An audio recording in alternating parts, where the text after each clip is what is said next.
종교 개혁이 일어난 지가 이제 500년, 원래 501년째입니다. 작년에 500주년이 되었습니다. 1517년 10월 31일 이 마틴 루터가 독일 비덴베르크 대학의 궁중교회 앞 그 정문에다가 라틴어로서는 95개 조항, 그 당시 로마 카톨릭에 대한 잘못된 전횡에 대해서 95개 조항을 그가 기록해서 비덴베르크 그 궁중 예배당 정문에다가 이렇게 붙여놨어요.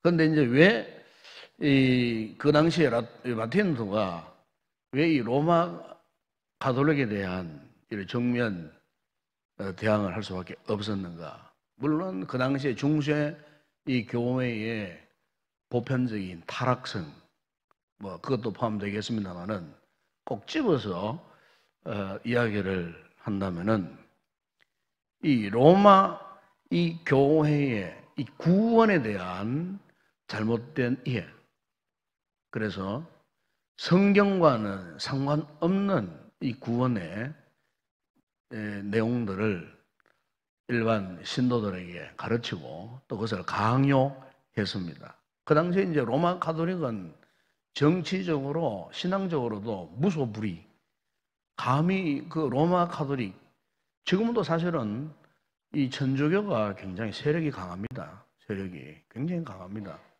아마 여러분 며칠 뉴스를 들었겠지만 김정은이가 로마 교황을 초청하는 이유가 있어요. 왜냐하면은 이 로마 교황이라는 위치는요, 전 세계적으로 정치적으로 굉장히 강력합니다.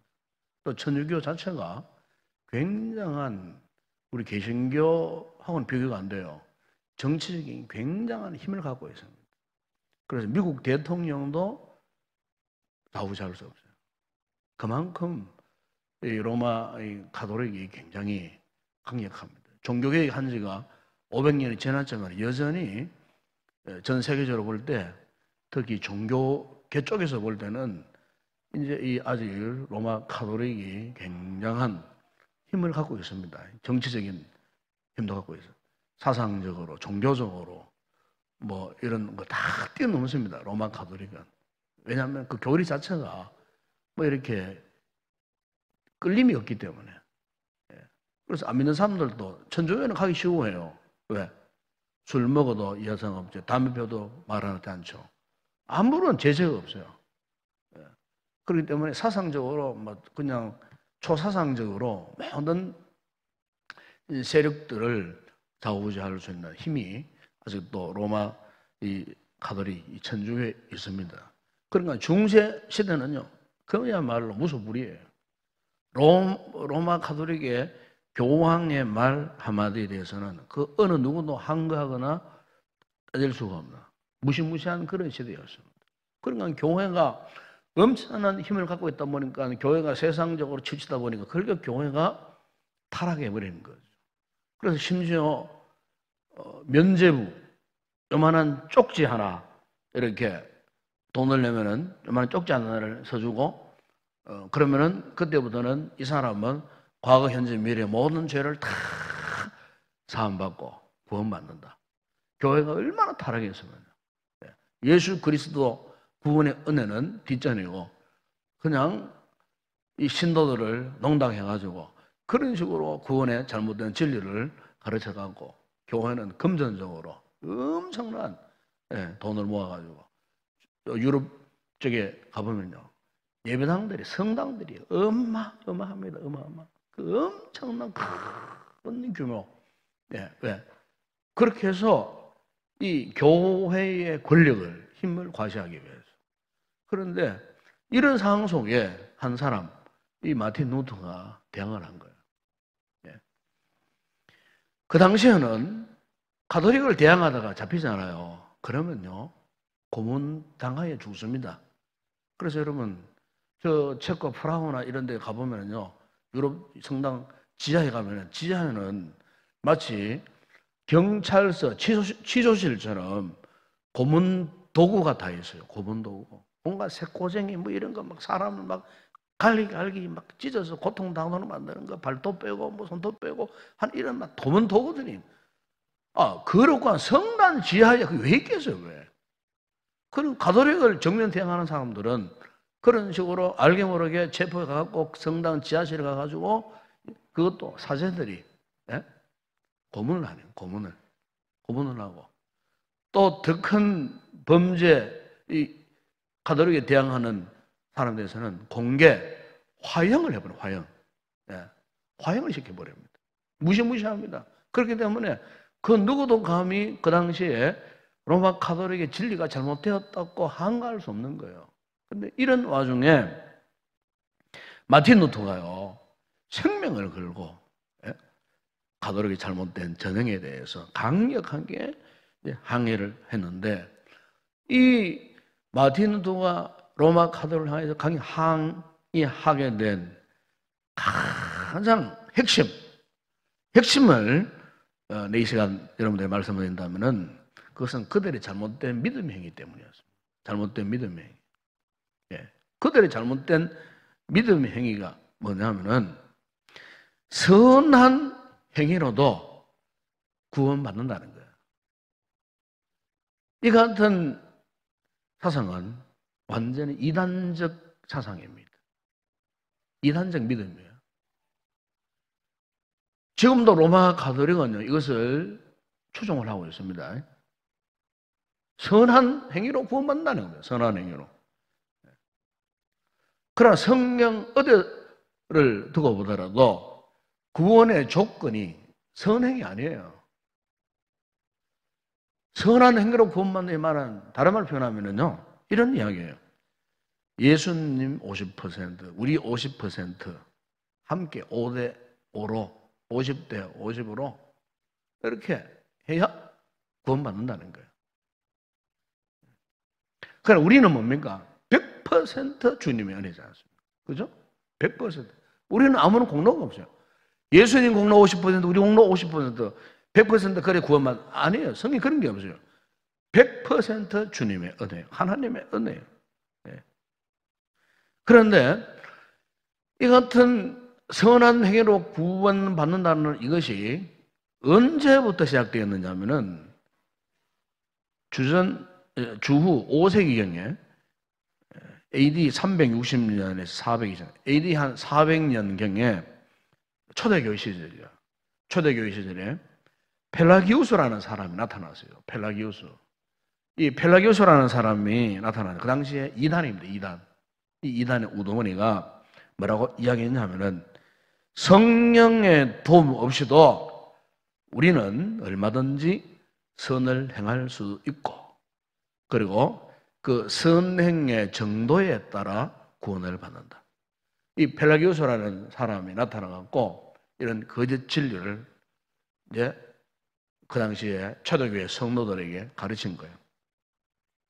이것이 한마디로 말하면은 하나님 앞에 무서운 불신앙적 사상입니다. 우리 인간은요, 알고 보게 되면요, 참 선한 행위를 할 수 없는 자들이에요. 선한 행위를 할 수 없어요.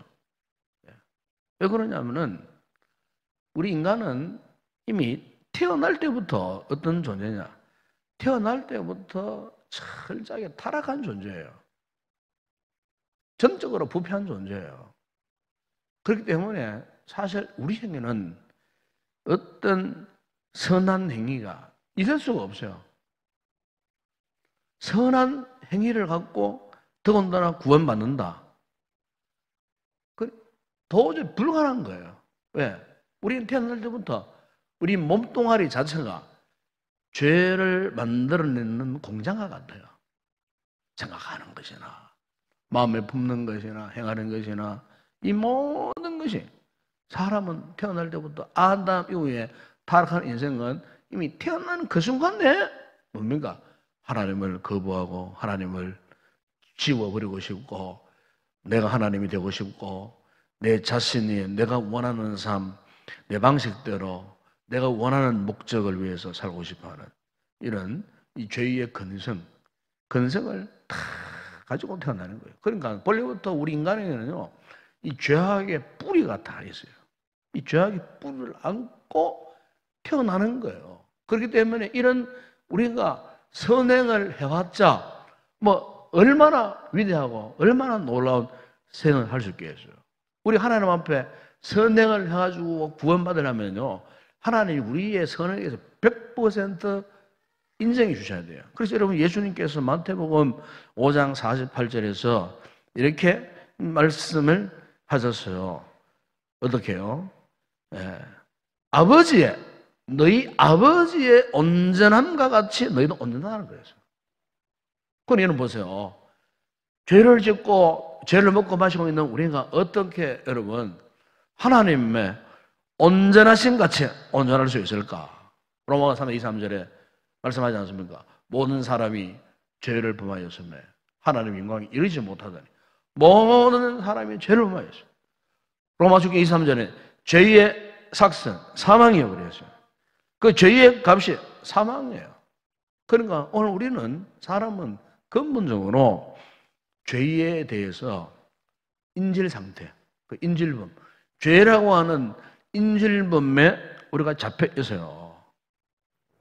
그 인질범에서 잡혀갖고 우리 힘으로는 그 죄의 인질범에서 벗어날 수 없어요. 결국 우리 인생은 죄의 인질범에 이리 끌려다니고 저리 끌려다니다가 결국 죄 때문에 멸망당할 수밖에 없는 존재가 바로 우리예요. 우리 힘으로는 그 죄의 구렁에서 벗어날 수 없어요. 그런 힘이 없어요. 그런데 이런 우리를 예수님이 우리의 이 같은 몸값을 대신 지불하시고 우리를 어떻게 해서요? 자유의 몸이 되게 하셨어요. 십자가에서 예수님께서 피 흘려 죽으심으로 그 몸값을 대신 지불하시고 우리에게 구원을 주신 거예요. 그래서 여러분 로마서 8장 1절 2절에 보면 이렇게 말씀하지 않습니까? 그러므로 이제 그리스도 예수 안에 있는 자에게는 결코 정죄함이 없나니 그리스도 예수 안에 있는 생명의 성령의 법이 죄와 사망의 법에서 너희를 해방하였습니다. 우리 힘으로서는 죄와 사망에서 해방할 수 없는데 예수 그리스도께서 십자가의 사건을 통해서 그래서 베드로가 초대교회 공회에서 말씀을 선포했을 때 이런 말씀을 했습니다. 사도행전 4장 12절에 다른 이로서는 구원을 받을 수 없나니 천하 사람 중에 구원을 받을 만한 다른 이름을 우리에게 주신 일이 없습니다. 다른 이로서는 구원받을 수 없어요. 여기 다른 이라고 말은 뭐 선한 행위, 우리가 아무리 선한 행위, 구원에 대해서는 다른 조건이 없어요. 오직 예수 그리스도를 통해서만이 구원받는 거예요. 선한 행위로 구원받는 사람 아무도 없어요. 오직 예수님의 십자가의 은혜로 우리가 구속을 받고 구원을 받는 거예요. 그래서 여러분 종교개혁자 이 마틴 루터가 그가 파문을 당하면서도 죽음의 그 수많은 죽음의 고비를 넘기면서도 그가 끝까지 굽히지 않고 지켰던 이 종교개혁 세 가지 모토가 있어요. 세 가지 모토가 뭐냐면 첫 번째 하나는 오직 은혜로, 오직 은혜로, 솔라 그라티아, 라틴어로 솔라 그라티아, 오직 은혜로. 그리고 오직 은혜로 구원받는다는 겁니다. 오직 은혜로. 두 번째 모토는 뭐냐? 오직 성령이 말하는 대로 그랬어요. 솔라 스크립처. 이 스크립처는 말은 이게 성경이라는 말입니다. 오직 성경으로, 오직 성경이 말하는 대로 그래서 오직 성경이 말하는 대로. 중세 시대에는요, 이 성경을 평신도들은 소유할 수 없었어요. 소유하면은 가차없이 죽습니다. 그러니까 누가만 가지고 있느냐? 사제들만 갖고 계세요. 사제들의 전유물이었어요. 오늘날에는 모든 신도들이 다 갖고 있잖아요. 성경책. 중세 시대는 성경을 사제들만 가지는 전유물이었어요. 그러니까 이 성도 일반 신도들이 하나님 말씀에 뭐가 있는지 몰라요. 그러니까 사제들이 읽어주는 것밖에 몰라요. 그래서 사제들이 성경을 자기들 마음대로 자기의 식으로 그냥 막 인용하고 사용해 버리는 거예요. 신도들은 무조건 거기에 복종을 보내요. 그런데 마틴 루터가 모든 성경을 이제는 신도들에게 나누어주자, 알려주자. 이렇게 해서 이 루터가요, 이 독일 사람이잖아요. 성경을 독일어로 번역을 했어요. 번역을 해가지고 그때부터 일반 신도, 일반 성도들에게도 성경을 다 보고하고 공급하고 성경을 읽도록. 그래서 왜? 우리 신앙의 핵심이 뭐냐? 오직 성경대로, 성경이 말씀한 대로 살아야 되기 때문에. 교황이 말하는 대로 살아가는 거 아니에요. 사제들이 가르치고 말하는 대로 살아가는 것이 아니고 오직 성경이 뭐라고 말씀하는가? 성경의 구원의 진리에 대해서 무엇이라고 말씀하고 있는가? 성경대로 살아야. 그래서 두 번째 모토가요. 오직 성경대로 솔라 스크립처. 그렇게 합니다. 세 번째 또 뭐냐? 오직 하나님의 영광을 위하여. 솔라 데오 가라티아. 오직 하나님의 영광을 위하여. 그로리아. 가라티아 그로리아. 오직 하나님의 영광을 위하여. 이 세 가지를 가지고 마틴 루터가요, 이 종교개혁의 깃발을 들은 겁니다. 우리 이 사실 알아야 돼요. 우리 개신교 성도들은 마틴 루터가 이런 일을 했구나, 이걸 아셔야 돼요. 왜냐하면은 마틴 루터의 주장은요, 오늘 우리의 이 구원관, 이 구원론에 있어서 정말 중요한 것을 그가 외쳤거든요. 그것도 자신의 목숨 걸고 그렇게 외친 사실이 이런 내용들이에요. 그런데 문제는 뭐냐? 오늘 우리 현대 교회에 문제점이 있어요. 그게 뭐냐면은 많은 이 크리스천들이 행위가 없는 믿음의 삶을 살고 있다는 부분입니다. 행위가 없어요. 믿음으로 구원받는다는 것은 다 알고 있어요. 또 그렇게 믿어요. 그런데 문제는 뭐냐? 행위가 따르잖아요. 선한 행위가 따르지 않는다 그 말입니다. 선한 행위가 구원의 조건은 되지 않아요. 그러나 우리가 정말 구원받고 하나님의 자녀가 되고 하나님의 백성이 되면은 저절로 따라와 줘야 하는 게 있는데 그게 뭐냐면은 선한 행위입니다. 선한 행위. 그래서 오늘 본문 여러분 읽지 않았습니까? 그 보면은 그가 우리를 대신하여 자신을 주시면 모든 불법에서 우리를 속량하시고 우리를 깨끗하게 하사 선한 일을 열심히 하는 자기 백성이 되게 하려 하심이라. 그래서 선한 일이 따라와야 돼요. 선한 행위. 우리가 믿음 생활을 열심으로 잘하고 우리 믿음이 신실하면 신실할수록 오늘 우리의 삶을 통해서 이 선한 열매가요 신실하게 맺혀져야 돼요. 신실하게. 네. 그럼 여러분, 왜 우리가 이 선한 일을 해야 되는가? 선한 행위를 해야 되는 이유가 있어요. 이유가 세 가지가 있습니다. 그 먼저 하나는 하나님을 위해서입니다. 하나님을 위해서. 이미 우리는 구원받는 백성이에요. 다시 말씀드리면은 구원과 선한 행위는 이제는 이미 한 단계 벗어난 상태예요. 우리는 구원받았기 때문에 저절로 선한 행위가 나타나야 되는데 왜 나타나야 되느냐? 하나님을 위해서입니다. 하나님을 위해서. 여러분 여기 하나님을 위한다는 말은 이런 말이에요. 하나님을 닮아가기 위해서. 예수 그리스도를 닮아가기 위해서. 하나님 우리를 구원하신 목적은 뭐냐 하면은 선한 열매, 즉 하나님을 닮아가도록 하기 위해서. 예수 그리스도를 닮아가도록 하기 위해서. 그리고 예수를 제대로 믿고 영접한 성도들에게 있어서는요, 이 새로운 목표가 삶의 목표가 생기는 거예요. 삶의 목적. 내가 어떻게 살아가야 할 것인가, 앞으로. 내 인생의 목적이 뭐냐. 그리고 자신에 대한 이 정체성이 바뀌어져요. 그러면서 어떻게 합니까? 우리 은혜를 받고 구원받으면, 우리 성도들이 믿음을 제대로 가지면, 내가 어떻게 하면 선하게 살까? 내가 어떻게 하면 참으로 하나님 앞에 거룩하게 살까? 착하게 살까? 이런 거룩한 욕구가 생기는 거예요. 그래서 예수 믿기 전에는 그토록 술을 그렇게 많이 먹던 사람, 예수 믿기 전에는 담배를 그렇게 피웠던 사람, 예? 담배를 끊어보는 거예요. 담배를 끊어보는 거예요. 우리 집사님 한 분이 그런 분이 있어요. 예수 믿기 전에 신방하니까 목사님 저는 예수 믿기 전에 막 담배를 막 하루에 막 5갑, 6갑씩 피하다. 그러고 이제 이분이 이제 예수도 믿게 됐어요. 그런데 한 번은 신방 갔는데 담배를 금방 피운 것 같아요. 그러니까 목사 온다 그러니까 막 그냥 창문 열어놓고 막 하는데 내가 들어가면 모릅니까? 담배를 피운 거예요. 이미 공기가 자우한 거예요. 그리고 몸이 향수나 뿌리도 목사 코는 모속입니다.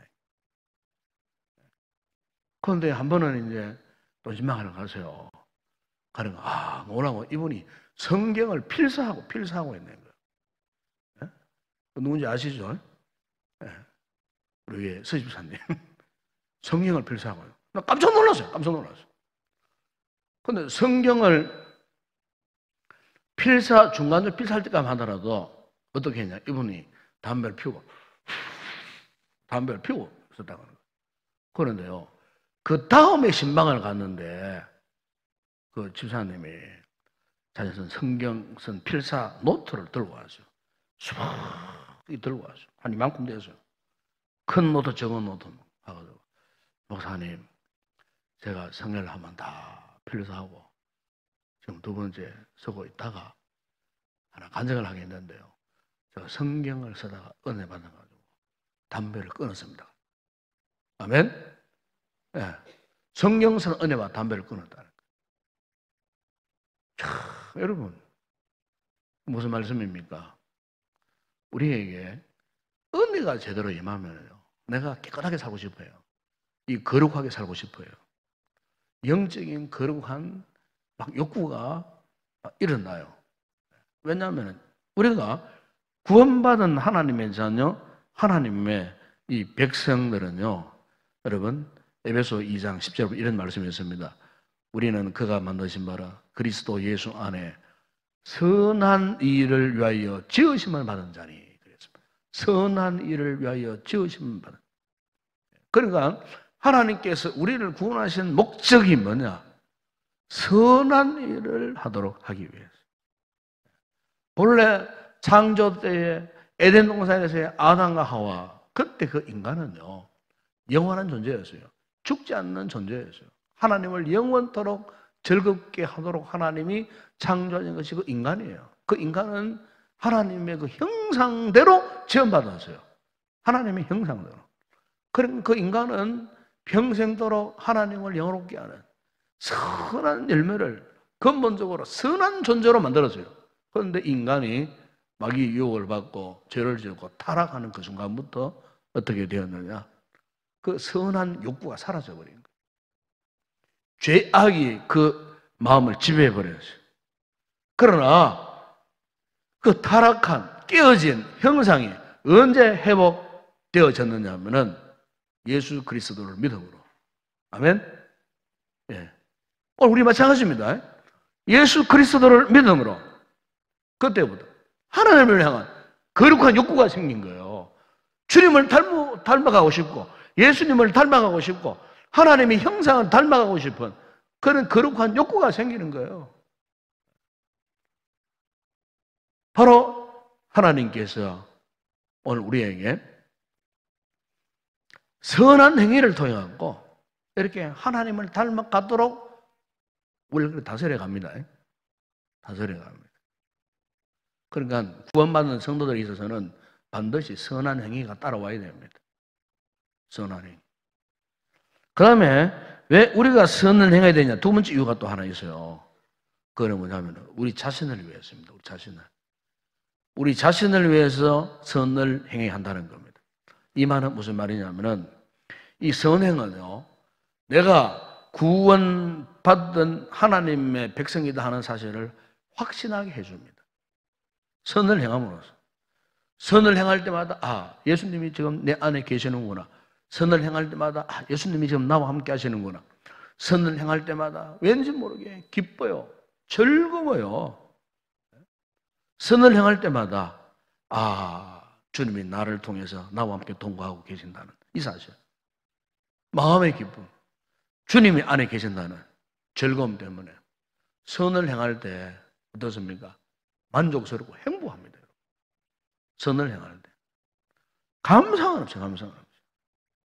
예수님께서 말씀하지 않았습니까? 요한복음 15장 5절에 나는 포도나무에 너희는 가지라 그가 내 안에 내가 그 안에 가면 사람이 열매를 많이 맺나니 열매를 막 주님 안에 있을 때 열매를 막 많이 맺는 예? 아마 우리 여자분들은 아실 거예요. 여자분들은 결혼한 여자분들은 아기를 임신하잖아요. 잉태하잖아요. 잉태하면은 이제 한 3, 4개월 뭐 지나게 되면은 어떻게 합니까? 예? 아기가 자라면서 뱃속에서 어떻게 해요? 태동한다 그러죠? 태동을 하죠. 뱃속에서 태동을. 엄마 막 옆구리에다 발로 막 차고 배도 차버리고 막 울거리고 막 이렇게 좀 크면은 한 8, 9개월 뭐 되면 그때보다는 정말 그냥 가만히 봐도 막 배가 막 움직이고 뿔뿔 움직이고 막 이래. 예? 그래 되잖아요. 그럴 때 그 엄마가 참 기쁘죠. 그렇죠? 기쁘잖아요. 아, 지금 내가 귀한 생명을 내가 잉태해가지고 그 생명이 지금 내 배 안에서 자라난다는 이거 자체만 해도 예? 정말 기쁘잖아요. 한마디로 열매예요, 열매. 부부가 결혼해서 살아가면서 자녀를 한다는 것은 귀한 열매잖아요, 열매. 예. 그러니까 우리 역시 마찬가지, 우리 마찬가지. 영적으로 우리가 신앙 안에서 이렇게 자라는 모습을 하나님이 다 지켜보고 계시는 거예요. 다 지켜보고. 우리가 정말로 그리스도의 온전한 사람으로서 이 세상 가운데 살면서 선한 열매를 맺고 경건하게 살아가는 이와 같은 모습을 하나님이 보실 때 하나님이 얼마나 기뻐하시겠어요. 하나님께서 우리를 구원하신 목적이 바로 그거예요. 더군다나 우리 자신이 바로 우리 자신 열매를 맺는 우리 자신이 내가 세상적으로 빠지지 않냐고 하나님의 안에 거룩한 믿음의 공동체 안에서 내가 이 선한 열매를 맺으며 살아가는 것 이것이 얼마나 기쁘고 즐거워 감사한 일인지. 나 같은 주인이 만약에 주님의 은혜를 입지 못했다면 내가 지금 세상 가운데 어떤 모습으로 살아갈 것인가. 그걸 생각하면 참 아찔할 때가 많아요. 그런데 주님의 은혜로 예? 우리가 죄악에서 돌이키고 은혜 속에서 이렇게 선한 열매를 맺으며 살아간다는 거죠. 내가 참 믿음을 가진 것 천만다행이구나. 내가 예수 믿게 된 것 천만다행이구나. 예. 우리가 맺는 선한 이 열매를 통해 하고요. 우리 자신에게 말할 수 없는 신앙적인 유익을 주더라 그 말이에요. 예. 그런데 예수를 믿었다 해도 내가 구원받았다 해도 그런데 열매가 없어요. 열매. 예? 예수 믿으면서도 오히려 사람들에게 지탄의 대상이 되어지고 예수 믿으면서도 어떻게 마음의 섬섬이가 생각이 저렇게 악하고 못된지 물론 여러분 가운데 그런 거 없지만은 예? 만약 우리가 예수 믿으면서도 생각하는 것 자체가 어떻게 저렇게 악하고 간악하고 말이지 한 번도 입에서 좋은 말 안 나오고 그렇게 나쁜 생각만 하고 옆에 있는 형제를 자매를 농용하고 관계하고 이간질하고 거짓말하고 농용하고 상처 주고 여러분 만약 우리가 그렇게 그런 모습으로 이 신앙생활을 한다면은 그 사람은요 우리하고는 사실 은밀히 말하면 인종이 다릅니다. 인종이 다릅니다. 우리 하나님은 자신 하나님 백성이잖아요. 그런 열매를 갖고 있는 사람은요 이미 처음부터 믿음이 없다는 증거예요. 믿음이 없다는 증거예요. 여러분 예수님께서 누가복음 6장 43절에서 말씀하지 않았습니까? 못된 열매 맺는 좋은 나무가 없고 또 좋은 열매 맺는 못된 나무가 없느니라. 어떻게 가시나무에서 무화과를 찔레에서 포도를 딸 수 있겠느냐? 그랬잖아요. 나무가 좋다면 좋은 열매 맺는다 그 말입니다. 나무가 나쁘다면 나쁜 열매들밖에 없어요. 그 먼저 영적인 태동에서부터 잘못됐다 그 말입니다. 그럼 그 사람은 온전한 믿음을 가진 사람 아니에요. 은밀히 말하면 구원받은 하나님의 자녀 백성 아니에요. 양들이 있는데 한 마리 염소예요, 염소. 주님께 그걸 비유를 하셨어요. 알곡들이 있는데 그 사람은 쭉정이에요. 모두가 구원받았다는 공동체 안에 그런 사람이 있을 수 있다 그 말입니다. 그는 무엇을 보고 아느냐? 그 사람의 선한 행위를 보면 안다고. 왜? 열매기 때문에. 그리고 또 하나 우리가 선을 향해야 할 이유는 뭐냐? 이웃을 위해서 있습니다. 이웃을 위해서. 이웃을 위해서. 그러니까 이제 이 선한 행위를 통하여 이웃에게 유익을 주느냐 못 주느냐. 아마 여러분 태국이나 동남아 여행을 해보시면 잘 아실 거예요. 거기 가면 베트남이나 가보면요, 과일 가운데 과일의 황제가 뭡니까? 과일의 황제라고 부르는 과일 있죠? 네. 두리안 한 이만한데 막 껍데기가 막 가지처럼 삐죽삐죽 있어요. 뭐 누르 익으면은 뭐 이렇게 누렇게 이렇게 껍데기도 막 딱딱합니다. 딱합니다. 그럼 그걸 먹으려고 하면은 그걸 이제 막 칼로 가고 막 그냥 막 내리쳐야 돼요. 막 내리치면 그 껍질이 쫙 짜갈라져요. 그런데 태국이나 베트남 가보면요, 둘리안에 대해서 경고 문구가 많이 붙어 있습니다. 어디에? 버스 타려고 버스 앞에, 택시 문짝에, 호텔 로비에 절대로 둘리안을 가지고 들어갈 수 없습니다. 그런데 과일의 황제인데 버스 안에도 갖고 들어가지 못해요. 택시 탈 때도 갖고 갈 수가 없어. 호텔은 더군다나 더해요. 호텔에. 그러면 그 둘러있는 과일은 한마디로 냄새가 지독합니다. 냄새가 이거는 그야말로 막 사람 그 인분이 썩어 있는 냄새, 막 그런 비슷한 냄새. 이게 냄새가 얼마나 지독합니다. 한번 옷에 묻잖아요. 몇 날 며칠 이 옷에 냄새가 안 져져요. 그러니까 자기 땅에 나는 열매지만 그 사람들은 그 열매를 제일 싫어합니다. 제일 싫어합니다. 누가 좋아하느냐? 관광객들이 좋아합니다. 관광객들이. 그리고 왜냐하면 희한합니다. 그거는 냄새가 지독해도 입에 들어가잖아요. 목까지만 내려가면 또 그렇게 맛이 있어요. 여기서는 냄새가 지독한데 입에만 들어가서 목까지만 내려가면 맛이 너무너무 맛있어요. 그러고 한번 먹어보는 분들은 또 찾습니다.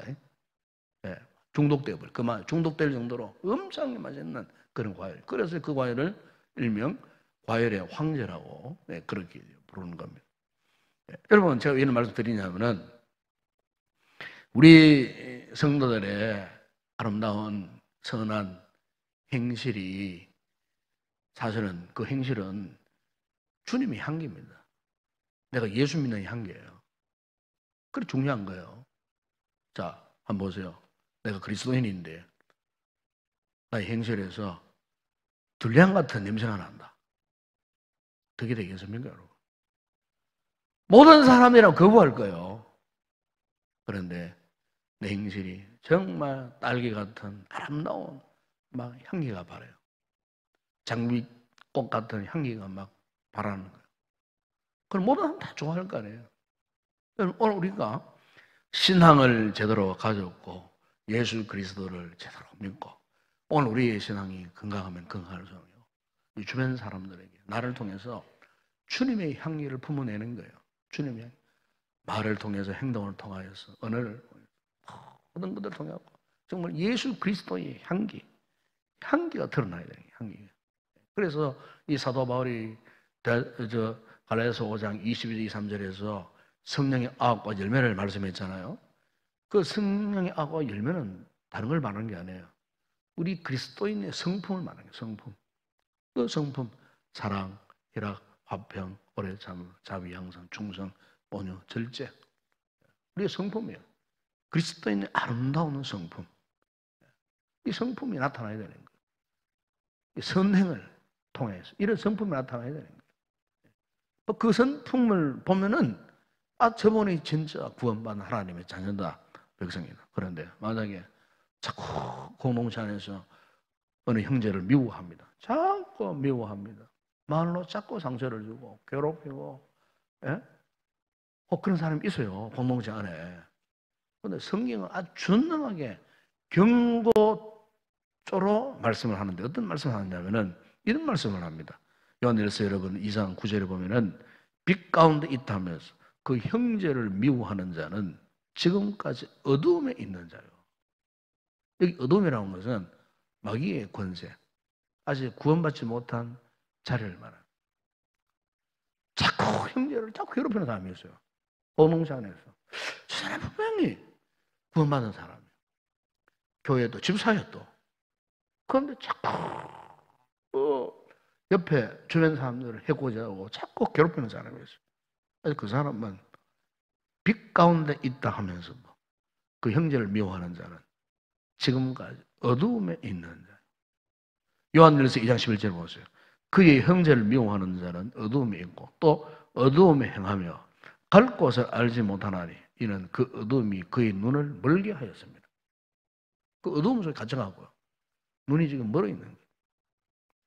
요한일서 3장 15절에 보니까 그 형제를 미워하는 자마다 또 강력하게 말합니다. 살인하는 자니 살인하는 자마다 영생이 그 속에 있지 아니하는 것을 너희가 아는 바라. 그래서 요한일서 4장 1절에 보면 누구든지 하나님을 사랑하노라 하고 형제를 미워하면 이는 거짓말하는 자니 보는 바 그 형제를 사랑하지 않는 자 보지 못하는 바 하나님을 사랑할 수 없느니라. 그러니까 오늘 우리의 이 선한 행위에서 공동체 안에서 성도와의 교제 속에서 우리가요 누구를 미워하면 안 됩니다. 절대로 미워하면 안 됩니다. 사랑해야 됩니다. 사랑. 오히려 미워하고 싶은 사람이 있거든요. 그분을 위해서 기도하셔야 됩니다. 아시겠죠? 기도하셔야 됩니다. 기도해야 됩니다. 오히려 축복하며 기도하셔. 절대 누구를 미움하면 안 됩니다. 사람은 성격이 다르잖아요. 기질이 다르잖아요.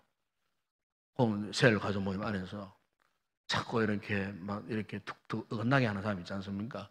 그렇다고 그분 미움하면 안 돼요. 말씀으로 사랑으로 위로하고 건면하고. 예. 어쨌든 그리스도의 공동체 일원으로 잘 흡수될 수 있도록 사랑으로 돕고 이렇게 해야 되지. 그 한 사람 때문에 그 공동체가 분열이 일어나면 어떻게 되겠어요? 그건 마귀의 역사예요. 마귀의 역사. 그러니까 마귀의 역사를 근절하고 차단한 방법은 다른 게 아니에요. 우리 모든 성도들이 선한 행실, 선한 행위로 다 모든 세력을 덮고 수용하고 성령을 하나되게 하는 이런 일이에요. 앞장서야 되는 거예요. 아마 여러분 생화하고 조화하고 차이가 뭡니까? 요즘엔 조화도 얼마나 잘 맞는지 몰라요. 그런데 생화 조화는 분명히 차이가 있습니다. 왜요? 조화는 향기가 없어요. 생화는 향기가 있어요. 똑같은 꽃이라도 향기가 있으니까 벌들이 날아오고 나비가 날아오는 거예요. 향기가 있다 그 말이에요. 조화는 향기가 없어요. 만약에 오늘 우리의 신앙생활, 믿음생활의 모습이 주님은 우리를 생화처럼 아름답게 만들어 주셨는데 그리스도의 향기를 바라도록 만들어 주셨는데 우리에게 선한 행위가 없어서 저와 같은 인생 되면 어떻게 되겠습니까? 아무리 향기도 없어요. 보기에는 그럴싸합니다. 생명이 없어요. 어떻게 되겠어요? 오늘 우리 이 말씀을 통해서 다시 한번 우리 신앙생활 한번 증거해 보았으면 좋겠습니다. 선한 행위가 구원의 조건은 아닙니다. 그러나 선한 행위는 반드시 우리의 구원받은 하나님의 자녀에 대해서 열매입니다. 열매. 그 열매는 주님의 향기죠. 하나님을 닮아가는 모습이고 내 스스로가 믿음의 확신을 갖는 좋은 기회가 되고 또 이 선한 행위를 통하여서 다른 사람들에게 유익을 주고 공동체를 아름답게 갖고 가는 그런 신앙생활의 중요한 요건이 된다는 사실을 알고 우리가 믿음생활에서 앞으로 더 많은 아름다운 선한 열매 맺어가는 그런 복된 성도 되시기를 주의 이름으로 축원합니다.